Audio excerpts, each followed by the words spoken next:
اعوذ باللہ من الشیطان الرجیم بسم اللہ الرحمن الرحیم الحمدللہ رب العالمین۔ ناظرین، دوبارہ آپ کو خوش آمدید کہتے ہیں۔ جیسا کہ آپ کو معلوم ہے کہ ہم دوسرے سیگمنٹ میں بعض ایسے سوالات کے جوابات دیتے ہیں کہ جو معاشرے کے اندر رائج ہو چکے ہیں، اور نہضت کربلا، نہضت عاشوراء کو کم رنگ کرنے کے لیے اعتراضات جو کیے جاتے ہیں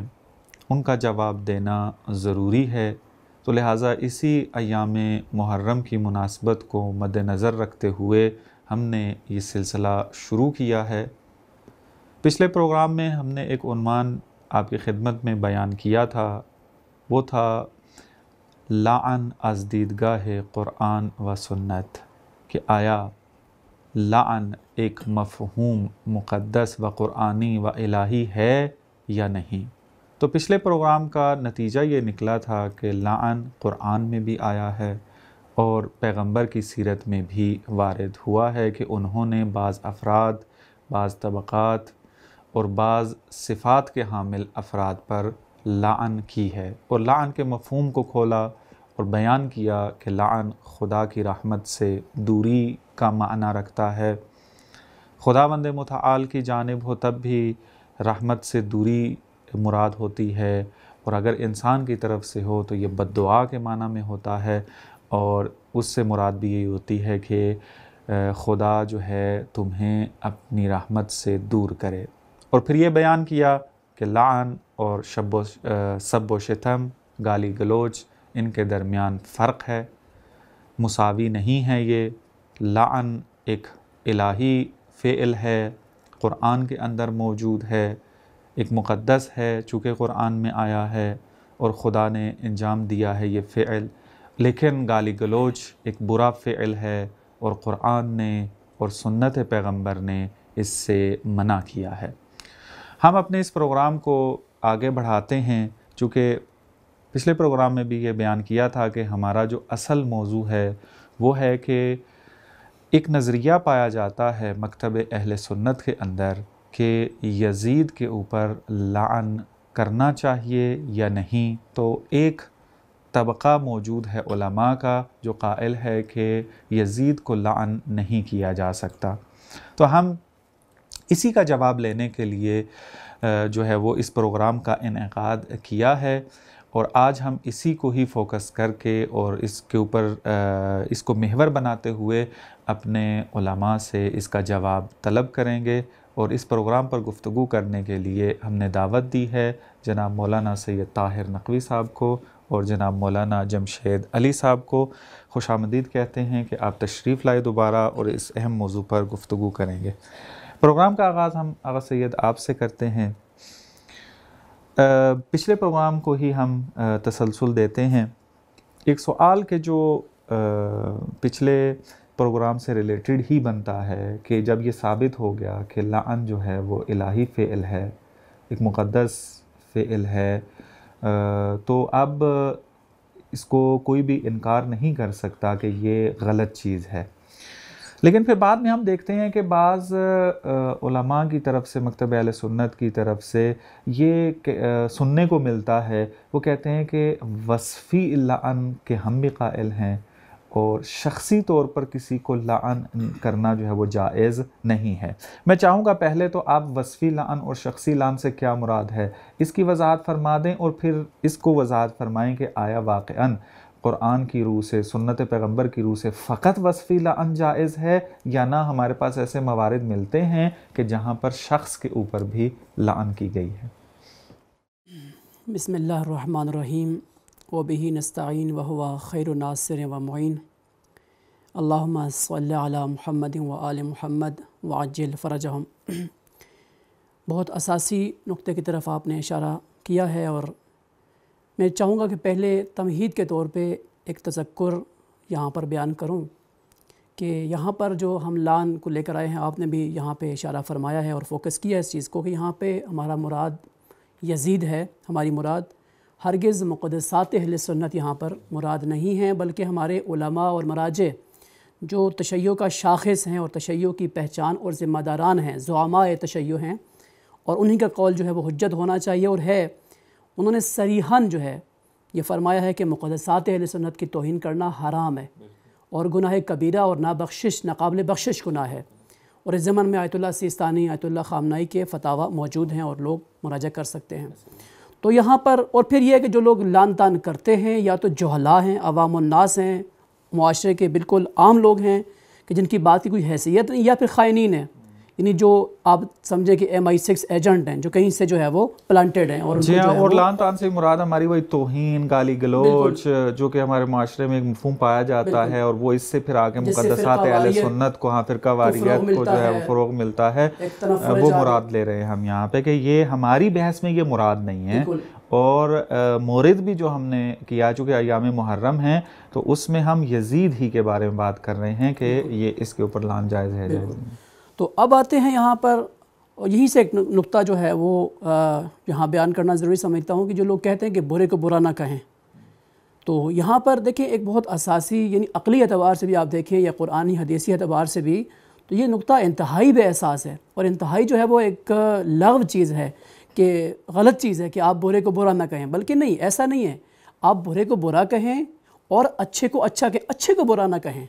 برے کو برا کہنا غلط نہیں ہے، اچھے کو برا کہنا غلط ہے، اور وہیں پر برے کو اچھا کہنا یہ بھی غلط ہے۔ برے کو برا کہیں، اچھے کو اچھا کہیں، جو ہے وہ صادق کو صادق کہیں، کاذب کو کاذب کہیں، فاسق کو فاسق کہیں، یعنی آپ کبھی یہ مقام تبدیل نہ کریں۔ آپ اگر آپ برے کو برا نہیں کہیں گے، چور کو چور نہیں کہیں گے، ڈاکو کو ڈاکو نہیں کہیں گے، معاشرے کی تربیت کیسے ہوگی؟ اور پھر جو میزان ہے، جو شناخت ہے، جو تفکیک حق و باطل کی، وہ کیا ہوگی؟ مخلوط ہو جائے گی۔ تو یہاں پر اب آتے ہیں آپ کے سوال کی طرف کہ وصفی اور شخصی۔ میرے خیال میں اب پہلے وضاحت کرتا ہوں کہ وصفی اور شخصی کیا ہے، ہمارے ناظرین متوجہ ہو جائیں، پھر اس کے بعد اشارہ کرتے ہیں کہ اس کا جو ہے وہ علت کیا ہے اس کی۔ تو وصفی لعنت یہ ہے کہ آپ کسی شخص کا نام نہ لیں، آپ صفات کے ساتھ لعنت کریں، کہ فرض کریں ظالم پہ لعنت ہو، کاذب پہ لعنت ہو، مشرک پہ لعنت ہو، لیکن آپ شخصی کیا ہے؟ شخصی یہ ہے کہ آپ نام لے کے لعنت کریں۔ مثال کے طور پہ زید ہے، عمر ہے، جو بھی نام ہے، کوئی نام بھی، اینی ون کوئی نام بھی ہو سکتا ہے، تو وہاں پہ آپ جو ہے وہ مختلف یعنی کسی کو مشخص ٹارگٹ کر کے لعن کرنا یہ شخصی لعنت ہے۔ بالکل۔ تو یہاں پر جو اعتراض وارد ہوتا ہے، اہل سنت علماء کی جو ایک تعداد ہے وہ کہتے ہیں کہ نہیں، یہاں پہ جو ہے وہ وصفی لعنت ہونی چاہیے، شخصی لعنت نہیں ہونی چاہیے، اور کچھ وہ یہاں پہ دلائل اپنے بیان کرتے ہیں کہ رسول اللہ نے فرمایا کہ انی لم ابعث لعانا، کہ میں جو ہے وہ لعان مبعوث نہیں ہوا، میں جو ہے وہ لعن کرنے والا، اور میں جو ہے وہ عالمین کے لیے رحمت ہوں، جیسے کہ قرآن کی آیت بھی ہے۔ تو اس کا جواب ایک تو ہماری کل کی نشست کے اندر گزشتہ اس میں بیان ہوا کہ جب خدا لعنت کر رہا ہے اور پھر جو ہے وہ تمام لوگوں کو کہا لعنت کرنے کا، ملائکہ لعنت کریں، تو رسول اللہ بھی جو ہے وہ اس میں شامل ہیں۔ اور دوسری بات جو اس حدیث سے جو استدلال کرتے ہیں، یہاں پہ ایک تو لعان لفظ استعمال ہوا، یعنی یہ صیغہ مبالغہ، احسنتم، یعنی خود آپ دیکھیں تو اس یعنی جائگہ کے اعتبار سے بھی پہلا جو مرتبہ ہے وہ رحمت کا ہے، یعنی اسلام کی بنائے اولی، اصل اولی کیا ہے کہ لوگوں کو جلب کیا جائے، نزدیک کیا جائے، یعنی اصلاح کی جائے، ان کی دور نہ کیا جائے۔ آپ دیکھیں ابو جہل اس طرح کے افراد کے لیے پہلی کوشش کیا، ان کو نزدیک کرنے کی کوشش ہے، اور اس کے بعد دور کیا گیا ان کو، یا جو بھی ہے۔ تو یہاں پر یعنی پہلی بات۔ دوسری بات یہ کہ وہی کہ یہاں پہ ایک احتیاط ہے مسلمانوں کے اندر۔ ایک بات، شخص ہے جو کلمہ گو ہے، مسلمان ہے، اور دلی طور پہ واقعاً مسلمان ہے، اور اس سے غلطی بھی ہو رہی ہے، اچھے کام بھی کر رہے ہیں، برے کام بھی اس سے سرزد ہو رہے ہیں، تو وہاں پہ تاکہ جلدی نہ کریں لعن کرنے میں، احسنتم، ممکن ہے کہ وہاں پہ۔ اور تیسری بات یہ کہ یہاں ممکن ہے کہ جو اچھے اور سچے لوگ ہیں، یعنی اگر انسان ایک اپنا شیوا بنا لیتا ہے لعنت کو، تو پھر ہر کس و نقص پہ کیا انسان لعنت کرتا ہے۔ جیسے تھوڑی سی غلطی دیکھی لعن بھیج دی، اور پھر اسی طریقے سے وہ لعن کا مفہوم بہت خوبصورت آپ نے بیان کیا۔ تو اب یہاں پہ آتے یزید کی طرف۔ آیا یزید بھی، بس آپ کی اس حدیث سے یہ نتیجہ نکلتا ہے کہ یہ حدیث ٹھیک ہے اگر کہا گیا کہ میں مبعوث لعان نہیں ہوا، تو اس سے مراد یہ نہیں کہ کبھی بھی لعنت نہیں کی پیغمبر نے۔ قرآن گواہی دے رہا ہے کہ اللہ کے رسول اور ملائکہ اور ناس کا تعبیر آئی ہوئی ہے کہ لعنت کرتے ہیں، پس لعن کرنا پیغمبر کی زندگی میں ثابت ہے۔ لعان ہونا جو ہے یہ پیغمبر کا جو ہے وہ شیوا نہیں تھا کہ بہت زیادہ اپنا شیوا بنا لے، زیادہ لعن کرے اس میں آ کے۔ بالکل۔ پھر شجرہ ملعونہ کی جو بحث ہے، قرآن کی آیت ہے، تو وہاں پہ باقاعدہ روایات میں تعین کی گئی ہے مصداق کو بیان کیا گیا یہاں، یا پھر جو آیت ہے کہ فاسق خبر لے کے آئے تو وہاں پر بھی ایک تعین کی گئی ہے کہ اس سے مراد کون ہے. تبت یدا ابی لہب بھی احسن، تو بالکل کہ خود نام لے کے جو ہے وہ اس کا جو ہے اس پہ لعنت کی گئی ہے. تو اب آتے ہیں یزید کی طرف، کیونکہ ہمارا جو محور بحث اور محور کلام ہے یزید ہے. تو یعنی میں یہ سوال کرتا ہوں اہل سنت علماء سے جو منکرین لعنت ہے، کہ انشاءاللہ بیان ہوگا، کہ آپ یزید جیسے افراد کی طرفداری کر کے کیا چاہتے ہیں، کس پہ احسان کرنا چاہتے ہیں؟ یعنی اس چیز سے آپ کیا اسلام پہ احسان کرنا چاہتے ہیں یا بہت بڑی خیانت کرنا چاہتے ہیں؟ اور برے کو یعنی آپ دیکھیں کہ دنیا کا شقی ترین انسان ہے کہ امام حسین علیہ السلام جیسے نواسہ رسول کو وہ شہید کرواتا ہے اور اہل بیت علیہم السلام کی توہین کرتا ہے، ان کو اسیر کرتا ہے. پھر وہ واقعہ کہ جو مدینہ کے اندر پیش آیا کہ تاریخ کا تاریک ترین جو ہے زمانہ وہ شمار ہوتا ہے، واقعہ حرہ کے نام سے یا حرہ کے نام سے جو بھی ہے وہ مراد ہے. اور پھر بندہ کہے کہ اس انسان کے لیے جو ہے وہ لعن جو ہے وہ اصلا ممکن وہی خانہ کعبہ کے اوپر حملہ کیا جا کر. بالکل ایسے ہی. جی بہت شکریہ. اس میں اگر کوئی نقطہ ہے بیان کیجئے، پھر اگلے سوال کی طرف جاتے ہیں. نقطہ ایک چونکہ اگلی بحث کے لیے مقدمتاً ضروری ہے، وہ یہ بیان کرنا چاہتا ہوں کہ یہاں پہ ایک تو جو ہے وہ یزید کی جو لعن کا مسئلہ ہے، یہ بیان کرنا ضروری ہے کہ یہ یہاں پہ جو مبنی ہے اہل سنت علماء کا، یعنی اکثریت تو قائل ہے لعنت کرنے کی، بعد میں بیان کیا جائے گا. تو اس کے اندر ایک اہم عنصر ہے، کون سا؟ کہ یزید پہ اگر لعنت، جو لوگ کہتے ہیں کہ لعنت نہیں کرنی چاہیے، وہ کس بنا پہ کہتے ہیں. تو یہاں پہ اہم چیز وہ سمجھتے ہیں، وہ کہتے ہیں کہ یزید یا تو قتل میں جو ہے وہ ملوث نہیں تھا، یا پھر یہ قتل اس مقدار میں نہیں تھا کہ اس کو کافر بنائے. تو جو لوگ کہتے ہیں کہ لعنتی ہے یا ملعون ہے، وہ کہتے ہیں چونکہ یہ قاتل ہے اور یہ براہ راست شامل ہے. اس کو چاہوں گا کہ میں آغا صاحب سے سوال کروں گے کہ آگے چل کے جو ہے یہ ایک دلیل کے طور پر بھی پیش کیا جاتا ہے، تو میں یہیں پر ہی سوال کرنا چاہوں گا کہ آیا واقعاً ہمارے پاس قرائن و شواہد نہیں ہیں کہ یزید جو ہے وہ امام حسین علیہ السلام کی شہادت میں دخالت نہیں رکھتا تھا، اس کی مرضی کے بغیر یہ کام ہوا ہے، یا نہ ہمارے پاس قطعی تاریخی شواہد موجود ہے جس سے ثابت ہوتا ہے کہ یزید ہی نے یہ کروایا ہے اور وہی اصل سبب ہے؟ اعوذ باللہ من الشیطان الرجیم، بسم اللہ الرحمن الرحیم، الحمدللہ رب العالمین، صلی اللہ علی محمد وآلہ الطیبین الطاہرین، اما بعد، السلام علی الحسین وعلی علی بن الحسین وعلی اولاد الحسین. جی بالکل، تاریخ کے اندر جو ہمارے لیے مشکلات یہ ہیں کہ ہم جتنا تاریخ سے زمانی فاصلہ لیتے گئے، تاریخ کے اندر تبدیلی آتی گئی، تحریف پیدا ہوئی، حتیٰ کہ ہماری احادیث محفوظ نہیں رہی تحریف سے. تاریخ تو ایک عام سا علم تھا اور عام لوگوں کے ہاتھوں میں تھا، اور وہ تو بہت آسانی سے تبدیل ہوتا رہا. اور پھر ہماری ایک اردو زبان کی ایک ضرب المثل بھی ہے کہ بعض اوقات دیگ اتنی گرم نہیں ہوتی جتنا چمچہ گرم ہو جاتا ہے. یزید کے معاملے میں بھی یقیناً ایسا ہوا. خود یزید جو کہ ایک احمق ترین انسان تھا تاریخ کا، اس کو یہ خیال نہیں آیا کہ جب کربلا کا واقعہ آیا اور کربلا کے واقعہ کے بعد جب اسرائے کربلا شام پہنچے، تو اگر چاہتا تو وہ اپنے آپ کو بچا سکتا تھا، لیکن اس نے بالکل ایک وہی شراب خوروں والا معاملہ، اس شراب خوروں والا سارا کا سارا اخلاق ظاہر کیا، خوشی کا اظہار کیا، تاریخوں کے اندر موجود ہے. تو وہ اپنے آپ کو نہیں بچانا چاہتا تھا. اس کے بعد جو علماء ہے انہوں نے کوشش کی، علماء اہل سنت، الحمدللہ ہمارے مکتب میں کوئی ایسا عالم دین نہیں ہے، علماء اہل سنت ہے، انہوں نے کوشش کی کہ اس کو کسی طریقے سے بچا لیں. یہاں پہ میں اضافہ کرنا چاہوں گا معذرت کے ساتھ. ایک عالم کا قول ہے کہ جتنا بڑا گناہ جو ہے ان لوگوں کا ہے کہ جو یزید کے افعال کو، اس کے فسادات کو، اس کے کرتوتوں کو قرآنی رنگ پیش کر رہے ہیں، حدیثی رنگ میں پیش کر رہے ہیں، قرآن کی آیتیں لے کے آ رہے ہیں اس کے لیے. اور یزید سے بڑا گناہ لوگوں کا ہے. بالکل ایسے دیکھیں، اگر اس وقت جس وقت کربلا کا حادثہ پیش آیا اور واقعہ پیش آیا یہ سارا، اگر اس وقت کی تاریخ اٹھا کر دیکھیں، اور مکہ سے مدینہ سے مکہ اور مکہ سے پھر کربلا اور کربلا کے بعد پھر اسرا، اور اس وقت سارے مورخین نے جو کچھ تحریر کیا ہے، تو معلوم ہوتا ہے کہ خود یزید واقع کربلا سے پہلے ہی وہ اس دور کے لوگوں کے لیے اور سرکردہ لوگوں کے لیے مشخص تھا کہ یزید امام حسین علیہ السلام کو قتل کرے گا. یہ پہلے جناب ابن عباس جانتے تھے، جناب عبداللہ بن زبیر جانتے تھے کہ یہ یزید اگر امام حسین علیہ السلام نے بیعت نہ کی اور خروج کیا تو یزید قتل کرے گا، اور اس کی دلیل یہ ہے کہ ہماری تاریخی کتابوں میں، ہماری احادیث کی کتابوں میں، اہل سنت کی کتابوں کے اندر موجود ہے، جو اتفاقاً یہی جو منکرین ہیں لعنت کے، انہوں نے دلیل بھی دی ہے کہ جب جناب ابن عباس آپ کو منع کر رہے ہیں، آپ کیوں نکل گئے تھے، آپ نے قیام کیوں کیا تھا؟ یعنی وہ جانتے ہیں کہ جناب ابن عباس بھی سمجھ رہے تھے کہ اگر امام حسین علیہ السلام نے قیام کیا تو یزید قتل کروا دے گا۔ انشاءاللہ ہم بعد والے اس مرحلے میں بحث کریں گے کہ انہوں نے کیا کیا دلیلیں دی ہیں، ان کو رد کریں گے۔ خود جو ولید کے نام جو خط لکھا تھا بالکل حکم جی دیا بالکل، تاریخ یعقوبی جلد نمبر 2 صفحہ نمبر 24 میں وہی خط جو آپ کر رہے ہیں وہاں اس کا تذکرہ ہے، اور اس خط کا اگر لحن دیکھیں تو وہاں پر صراحت کے ساتھ اس نے یہ حکم دیا ہے کہ جب یہ دمشق میں نہیں تھا، جب حاکم شام کی وفات ہوئی تھی دمشق میں نہیں تھا، یہ باہر سے واپس آیا، اس کو پتہ چلا کہ حاکم شام فوت ہو گیا ہے، تو اس نے سب سے پہلے مدینہ کے حاکم ولید بن عقبہ کو خط لکھا کہ میرے لیے وہاں پر بیعت لو، اور خصوصاً 2 شخصیات کا ذکر کیا، حسین بن علی کا اور عبداللہ بن زبیر کا، ان 2 سے میرے لیے بیعت لو، اور اگر انہوں نے انکار کیا تو ان کو قتل کر دو اور ان کا سر میرے پاس بھیجو۔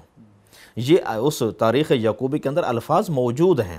اور اس کے بعد کہا ہے کہ عام لوگوں سے بھی بیعت لو، اور جو انکار کرے وہی پہلے والا حکم ان کے لیے بھی ہے، اور پھر تیسرا یہ جملہ لکھا کہ ان 2 شخصیات حسین بن علی علیہ السلام اور عبداللہ بن زبیر کے لیے یہ حکم تاکیدی ہے، یہ تاریخ یعقوبی کے اندر موجود ہے۔ اب اس تاریخ یعقوبی نے اس کے بعد جو لکھا ہے کہ وہاں پر مروان بن حکم بھی موجود تھا۔ جب اس ولید نے امام حسین علیہ السلام کو دربار میں بلایا اور امام حسین علیہ السلام نے ظاہری طور پر انکار کیا کہ میں ابھی بیعت نہیں کرتا، بعد میں انشاءاللہ ایک ٹائم پہنچ جائے، وقت پہنچ جائے تو بیعت کا فیصلہ ہوگا،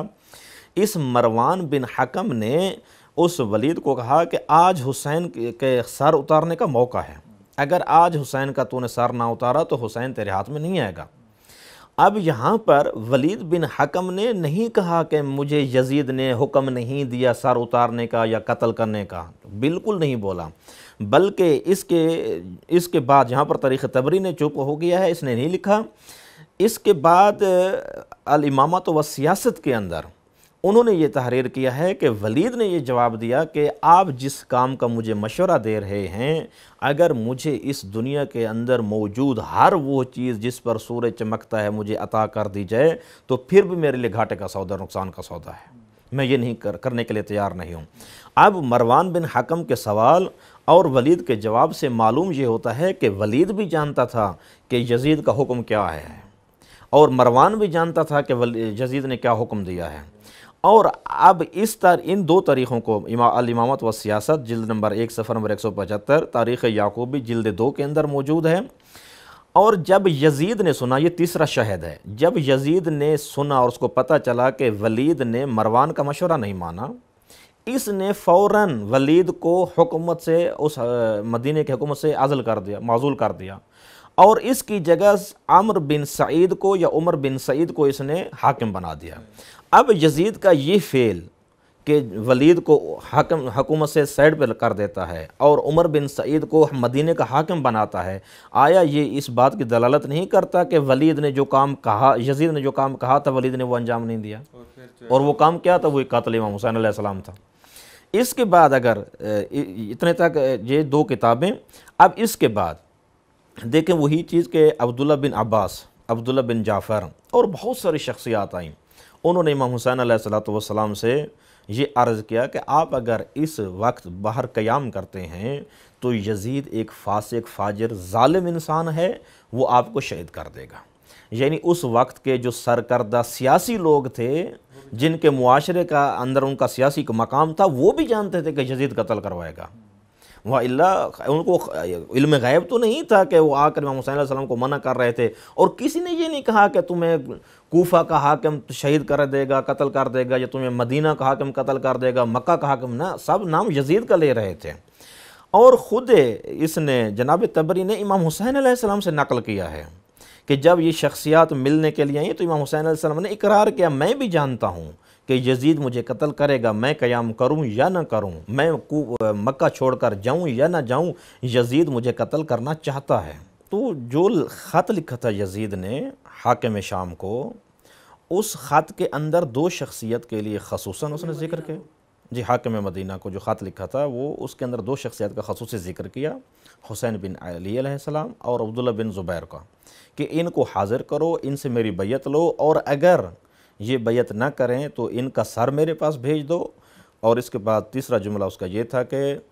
لوگوں سے بھی میری بیعت لو، اور جو لوگوں سے میری بیعت کا انکار کرے ان کے لیے بھی یہی حکم ہے. اور پھر تیسرا جملہ تاکیداً اس نے کہا، لکھا اس خط میں، کہ اگر حسین ابن علی اور عبداللہ بن زبیر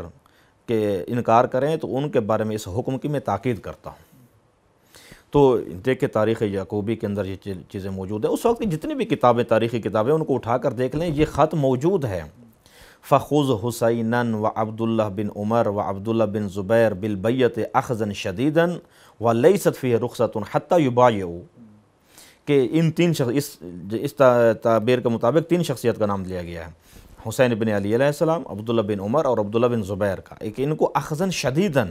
ان سے اخذ شدید لو، ان سے بیعت حتماً لینا ہے، اور اگر اس میں کوئی رخصت نہیں ہے، کہ اس کا مفہوم بھی یہ نکلتا ہے کہ اگر یہ انکار کرتے ہیں تو. اس کے بعد جناب دیکھیں کہ مروان بن حکم نے جب اس حاکم مدینہ کو یہ مشورہ دیا تھا کہ اگر آج حسین ابن علی آپ کے ہاتھ سے نکل گئے اور ان کو قتل نہ کیا تو پھر آپ کے ہاتھ میں آنے والے نہیں ہیں. اب حاکم مدینہ کا جو رد عمل ہے وہ رد عمل بھی ہمیں بتا رہا ہے کہ یزید کی جانب سے قتل کا حکم آیا ہے. اس نے یہ نہیں کہا کہ مجھے یزید نے نہیں لکھا، قاتل کا حکم نہیں دیا یا قاتل کی اجازت نہیں دی، بلکہ اس نے کہا ہے کہ جس چیز کا آپ مجھے مشورہ دے رہے ہیں، اگر اس چیز کے بدلے مجھے زمین و آسمان اور ہر وہ چیز جس پر سورج چمکتا ہے مجھے دے دیں، اور اس کے بدلے میں یہی ایک چیز چاہیں، تو میں یہ انجام نہیں دوں گا، یہ میرے لیے نقصان کا سودا ہے. اب جناب اس جو حاکم مدینہ تھا اس کا رد عمل، اس مروان بن حکم کا مشورہ، یہ باتیں بھی دلالت کرتی ہیں کہ یزید کا حکم تھا. اور اس دور کے جو سرکردہ سیاسی افراد تھے، جناب عبداللہ بن عباس، عبداللہ بن عمر، یا باقی بہت سارے شخصیات آئیں کہ جنہوں نے امام حسین علیہ السلام کو مشورہ دیا کہ آپ قیام نہ کریں، آپ خروج نہ کریں، کہ یہ یزید ظالم ہے، فاسق ہے، فاجر ہے، یا آپ کو قتل کر دے گا. تو ان کے مشورے بھی بتا رہے ہیں کہ ان کو معلوم تھا یزید ایسا ظالم ہے جو قتل کرے گا. تو اس کے جواب میں جو امام حسین علیہ السلام سے جملہ نقل ہوا ہے وہ بھی اسی چیز پر دلالت کرتا ہے. امام حسین علیہ السلام جانتے ہیں، فرماتے ہیں کہ میں جانتا ہوں یزید ایسا ہی کرے گا، میں خروج کروں یا نہ کروں، میں قیام کروں یا نہ کروں، میں مکہ میں رہوں یا کربلا کی جانب جاؤں، یزید مجھے قتل کرنا چاہتا ہے. میں نہیں چاہتا کہ مکہ کی بیت اللہ کی حرمت پامال ہو. اور اس کے بعد جب اسرائے کربلا شام پہنچے، وہاں پر یزید کا جو رد عمل تھا، خوشی کا اظہار اس نے کیا، اور امام حسین علیہ السلام کے سر کی بے حرمتی کی تاریخی کتابوں کے اندر موجود ہے. یہ بھی دلالت کرتا ہے کہ یزید قاتل کے اندر ملوث تھا اور اس نے لکھا تھا. جی ہاں بالکل، یعنی اسی کے امر اور حکم سے یہ سارا کام جو ہے وہ انجام پایا ہے آ کر. انتہائی مختصر انداز میں ہی ہم اس کو بیان کر سکتے تھے چونکہ وقت کے دامن میں گنجائش کم ہے. انشاءاللہ ناظرین ہماری تاریخی کتابوں کو مطالعہ کریں گے تو ان کو واضح طور پر یہ بات ملے گی کہ یزید ہی امام حسین علیہ السلام کی شہادت کا سبب بنا ہے، اور باقی افراد اسی کے حکم کی جو ہے وہ پیروی کرتے رہے ہیں آ کر. آقا صاحب آپ سے سوال جو ہے وہ یہ پوچھنا چاہوں گا کہ آیا اہل سنت کے علماء ان کا اکثریت لعن کی موافق ہے یا اکثریت جو ہے مخالف ہے؟ درست ہے. یہاں پر یعنی جو اہل سنت کے علماء کی جو تقسیم کی گئی ہے محققین نے، اور جو استقراء اور تتبع کی ہے ان کی آراء کے اندر، اس کے اندر یہ ہے کہ ان کی جو نگاہیں ہیں، ان کے جو نظریات ہیں، یہ دو طرح کے ہیں. ایک جو دیدگاہ ہے، نظریہ ہے، وہ احساساتی اور عاطفی ہے، یعنی جذباتی پہلو، جس طرح سے امام حسین کے ساتھ ایک احساساتی ہمدردی کا پہلو کہ نواسہ رسول تھے اور اقربائے رسول میں سے تھے، اہل بیت میں سے تھے، تو ان کا قتل ہونا ایک افسوس کرنا، ایک تأسف کرنا، ایک ظلم ہوا، شہید ہو گئے، نہیں ہونا چاہیے تھا، تو یہ کافی نہیں ہے. ایک اور جو روی کرد اور دیدگاہ ہے اور نظریہ ہے وہ یہ کہ تحلیلی ہے، علمی بنیاد پر، تحقیق کی بنیاد پر، کہ آیا جو ہے وہ یہ اس کا جو ہے دینی اعتبار سے اس کی کیا حیثیت ہے، یزید نے جو کام کیا آیا وہ شامل تھا یا شامل نہیں تھا، وہ لعن کا مستحق ہے یا نہیں ہے، یہ اس انداز سے. تو یہاں پر خالی احساساتی پہلو سے دیکھنا یہ جو ہے کافی نہیں ہے. کیوں؟ اس لیے کہ کربلا کے اندر کی جو واقعہ ہے اس کے 2 صفحے ہیں، ایک سیاہ صفحہ ہے، ایک سفید صفحہ ہے. ایک جو ہے وہ حق ہے، ایک باطل ہے، ایک بلندی ہے، ایک پستی ہے، ایک عروج ہے، ایک سقوط ہے. تو یہاں پر یہ کافی نہیں ہے کہ آپ جو ہے وہ خالی ہمدردی کر کے جو ہے وہ یہاں پہ بات کو ختم کر دیں، ایک بار کے خاموش ہو جائیں. بالکل. یہاں پہ وہ اقبال کا شعر بھی ہے کہ عشق قاتل سے بھی، مقتول سے ہمدردی بھی، یہ بتا کس سے محبت کی جزا مانگے گا. تو یہاں پر یہی ہے کہ آپ، یہ کافی نہیں ہے کہ آپ امام حسین سے ہمدردی کر کے آپ کی جان چھوٹ جائے گی، نہیں، ایسا نہیں ہے. بلکہ جہاں آپ نے مظلوم کے ساتھ ہمدردی کرنی ہے تو وہیں پر آپ نے جو ہے وہ ظالم سے تبرہ کرنا ہے، یعنی برات کرنی ہے، بیزاری کرنی ہے. تو خیر ہماری جو مطمع نظر جو گفتگو ہے وہ تحلیلی پہلو ہے. تو یہاں پہ جیسے آپ نے جو ہے وہ سوال کیا تو اکثریت اہل سنت کی جو ہے وہ یزید کی لعن کی حامی ہے اور موافق ہے، اور یہ قائل ہیں اس چیز کی طرف کہ اس چیز کے کہ یہاں پہ یزید جو ہے ملوث تھا، اور یہ جو قتل ہوا یہ یزید کے کفر کا باعث ہے، اس کے فسق کا باعث ہے، اور ایسا گناہ ہے جو ناقابل بخشش ہے، اور یزید پہ جو ہے وہ لعن کرنا چاہیے، تبرہ کرنا چاہیے، اس سے دوری کرنی چاہیے. اس میں کافی جو ہے وہ علماء کی پوری بحث ہے. اور یہ جو ہم بحث کر رہے ہیں اپنے سامعین کے سامنے، جو ناظرین کے سامنے بیان کر رہے ہیں، یہ ایسا نہیں کہ ہم چند ایک علماء کا نام لے رہے ہیں، بلکہ اکثریت سے مراد ایک تو جو ہے وہ یعنی طول تاریخ میں، ہم زمانی طور پہ، ہم مکانی طور پہ. ایسا نہیں کہ آپ کہیں کہ مکہ میں تھے، مدینہ میں نہیں تھے، یا نہیں، تقریباً فراگیر اور وسیع وہ ہے. اور پھر اس کے بعد جو ہے یہ جو ان کی نظر ہے، یہ ان کی جو ہے وہ قرآنی، حدیثی اور تاریخی غیر قابل انکار حقائق پر مبنی ہے، استناد ہے اس کا. جس طرح آغا صاحب نے بھی اشارہ فرمایا کہ ان لوگوں نے ساتھ قرائن جو ہے وہ اسے ثابت کیا کہ یزید پہ لعنت کرنی ہے، تو انہوں نے ثابت کیا قرآنی آیات سے جو ہے وہ احادیث سے، اور جس طرح سے جو ہے وہ بعد میں بیان کروں گا. ابھی یہاں پہ چلیں گفتگو چل پڑی ہے تو احمد بن حنبل سے اس کے جو ہے وہ بیٹے نے سوال کیا کہ آیا ہم یزید پر لعنت کر سکتے ہیں یا لعنت نہیں کر سکتے؟ تو وہ کہتے ہیں کہ کیف لا یلعنو من لعنہ اللہ فی کتابہ، کہ کیوں لعنت نہ کریں جس پر خدا نے جو قرآن میں لعنت کی ہے. تو وہ کہتا ہے کہ این لعن اللہ فی کتابہ، کہ اللہ نے کہاں پہ لعنت کی ہے قرآن کے اندر. تو وہ کہتا ہے کہ یہاں پہ جو احمد بن حنبل ہے یہ کہتے ہیں کہ فہل حسیتم ان تولیتم ان تفسدوا فی الارض وتقطعوا ارحامکم، کہ کیا تم اگر اللہ کے حکم سے جو ہے پشت کر کے کیا ہے زمین میں فساد کرو اور جو ہے وہ ارحام کو قطع کرو. اب جو خود احمد بن حنبل کہتے ہیں کہ جو ہے وہ ایو فساد اشد من قتل الحسین، کہ کون سا فساد قتل حسین سے بڑھ کے فساد ہے. فساد فی الارض کا یہ مصداق بنا کر ان کو جو ہے وہ اجل اور تام ترین جو ہے وہ کیا ہے، اکمل ترین مصداق جو ہے وہ احمد بن حنبل ان کو قرار دے رہے ہیں. اور پھر آپ یہ اگلا جملہ جو ہے میں خود اس میں اضافہ کرتا ہوں، تقطعوا ارحامکم، یعنی اب یعنی رحم یعنی اولل القربہ، اب اہل بیت سے بڑھ کے کون جو ہے وہ ارحام کا مصداق ہو سکتا ہے، اور قطع ارحام میں جو ہے یزید سے بڑھ کے کون اس کا مصداق ہو سکتا ہے. تو پھر یہاں پہ جو آگے ہے اولئک الذین لعنہم اللہ، کہ یہ وہ لوگ ہیں جن پر اللہ نے جو ہے وہ لعنت کی ہے. تو یہاں تطبیق بھی ہے، جو وصفی اور شخصی میں جو الجھے ہوئے ہیں تو یہاں پہ جو ہے تطبیق بھی. احمد بن حنبل جو ہے یہاں پر کیا کر رہے ہیں، قرآن کی اس وصفی لعنت کا مصداق خود یزید کو قرار دے رہے ہیں کہ ہم قرآن کی اس کلی لعنت کو اپنے معاشرے کے اوپر تطبیق کریں گے کہ جو صفات اس کے اندر پائی جائیں گی وہ لعنت کا مستحق ہوگا اور لعنت کی جا سکتی ہے اس کو. تو بالکل ایسا ہی ہے. اور پھر اس کے بعد جو ہے وہ سب سے اہم ترین چیز یہ کہ خود یزید کے خانوادے کے افراد، یعنی ایک پوری تاریخ ہے، یعنی خود علماء یعنی بنی امیہ سے تعلق رکھنے والے علماء، اور اس کے اندر سب سے پہلے خود معاویہ بن یزید،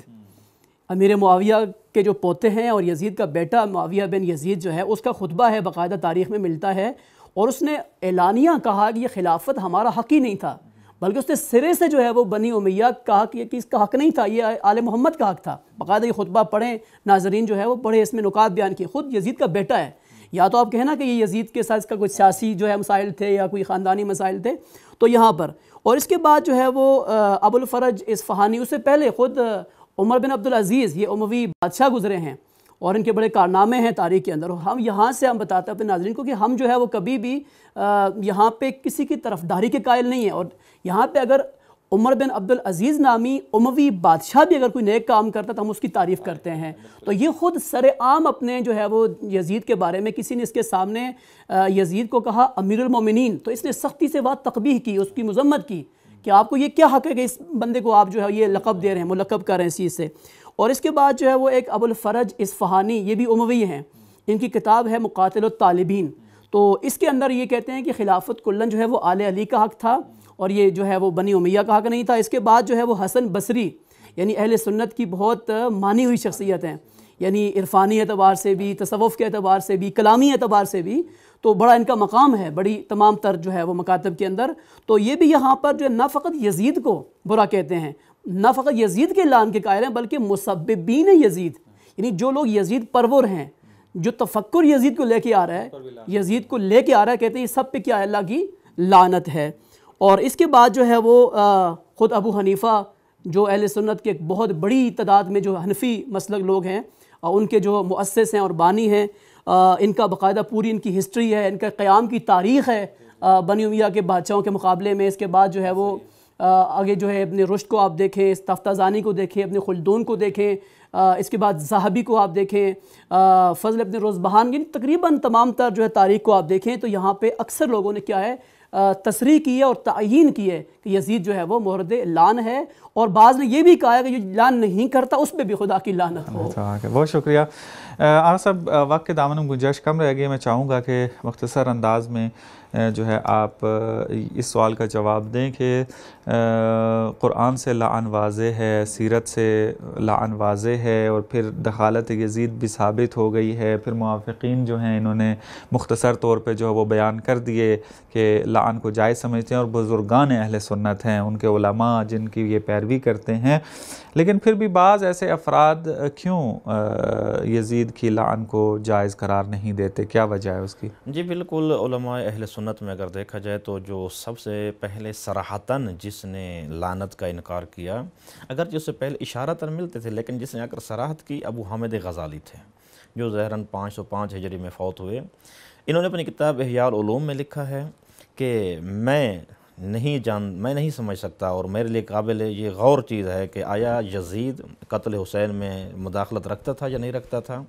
اور اس کے بعد یہ کہتا ہے کہ اگر مجھ سے پوچھا جائے کہ آیا یزید پر لعنت جائز ہے یا نہیں، تو میں کہوں گا کہ ہرگز، چونکہ میرے لیے ثابت نہیں ہے یہ بات، لہذا میں یہی کہوں گا کہ ایک مسلمان کو ایک گناہ کبیرہ کے ساتھ متہم کرنا اور اس پر تہمت لگانا بھی خود گناہ ہے، لہذا یزید کی لعنت سے اجتناب کیا جائے۔ البتہ یہاں پہ ایک چیز میں اشارہ کروں گا کہ خود جو غزالی ہیں، ان کا جو آخری نظریہ تھا، میں نے کتاب میں پڑھا ہے، اب میرے ذہن میں کتاب کا نام نہیں آ رہا، تو انہوں نے باقاعدہ طور پہ جو ہے وہ اس عقیدے سے رجوع کر لیا تھا۔ جی بالکل، جی میں نے بھی پڑھا ہے کہ اب وہ کتاب میں ڈھونڈتا بھی رہا ہوں، مجھے نہیں ملی، انہوں نے واپس عدول کیا ہے، یہ میں نے پڑھا ہے، اور ایک عالم دین بھی کل تائید کر رہے تھے کہ انہوں نے عدول کیا۔ اور اس کے بعد پھر ایک اور شخص آئے عالم دین ان کے، القاضی ابو بکر ابن عربی المالکی، اس نے بھی آ کر امام حسین علیہ السلام کی شہادت کو مورد شک و تردید قرار دیا اور یزید کے اس کام کی توجیہ کرنے کی کوشش کی۔ خود ابن تیمیہ تو واضح ہے کہ پوری دنیا میں آج کل جتنی یہ فساد پھیل رہے ہیں اور پوری وہابیت جن پر چل رہی ہے، اس کا سارا مبنی یہی ابن تیمیہ ہے۔ اس نے بھی کہا ہے کہ اولاً تو یزید کا دخالت قتل حسین میں دخالت ثابت نہیں ہے، معاذ اللہ ثم معاذ اللہ، کہ ہم نے کہا ہے کہ تاریخ میں ثابت ہے۔ پھر یہ کہتا ہے کہ قیام حسین علیہ السلام یزید کے خلاف قیام کا جب فائدہ نہیں تو امام حسین علیہ السلام نے کیوں قیام کیا۔ اور تیسرا یہ کہتا ہے کہ یزید کی اجتہادی غلطی تھی، کہ جو مشہور نظریہ ہے ان کا۔ دیکھیں، اور ایک یہ بھی ان کے پاس دلیل ہے کہ مثلا شیعوں نے بلایا تھا، تو ان کا جواب یہ ہے کہ شیعوں نے نہیں بلایا تھا، شیعہ اس وقت بلاتے تھے، کوفہ والوں نے اس وقت لیٹر لکھے تھے، خط لکھے تھے جب امام حسین علیہ السلام مکہ میں تشریف لے آ چکے تھے۔ مدینہ سے کیوں چھوڑ کر مکہ آئے؟ وہاں پر تو شیعوں کو کوئی کردار نہیں ہے۔ اور پھر اگر شیعوں نے بلایا اور خط لکھے تھے تو کوفہ کے اندر کس کا حاکم بیٹھا تھا؟ کس نے کوفہ کے شیعوں کو ڈرایا اور دھمکایا اور لالچ دیا اور ان کو نصرت امام حسین علیہ السلام سے روک لیا تھا؟ جی ہاں، اور ہم نے اس پہ پروگرام بھی تفصیلی کیا ہے، اس میں ہم نے نتیجہ یہ دیا ہے کہ جو شیعہ خالص شیعہ تھے، وہ